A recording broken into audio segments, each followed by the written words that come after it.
কি হইছে বলো। আমি বাসায় আসতেছি। না থাক, আশা লাগবে না।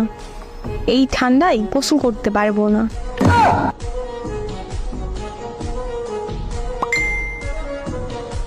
কেন গোসল করতে হবে কেন? আরে গতবার এসে আমার জ্বর বানিয়ে দিয়ে গেছো।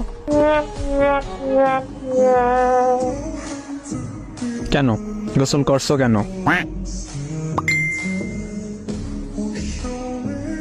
আর এমন জ্বর বানাও, পরে শাশুড়ি এমন মন্দ বলে, এত জ্বর হয় কেমনে?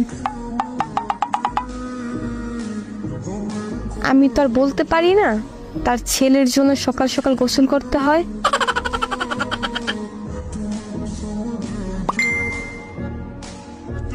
আরে আমি সেইটা বলি নাই, মানে এই জন্য আসবো না। তুমি সবসময় এটাই বলো, কিন্তু ঠিক আমার জ্বর হয়।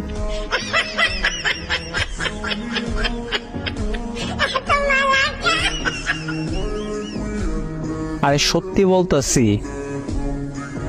গতবারও বলছো সত্যি বলতেছি, কিন্তু এসে জ্বর বানিয়ে দিয়ে গেছো।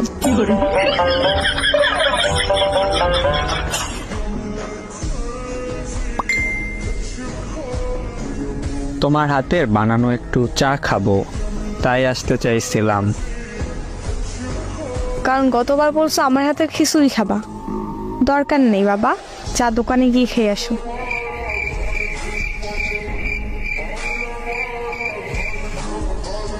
তোমার হাতের বানানো চা আর দোকানের চা কি এক? ওরে আমার লুচু জামাই, কাজ হবে না গো।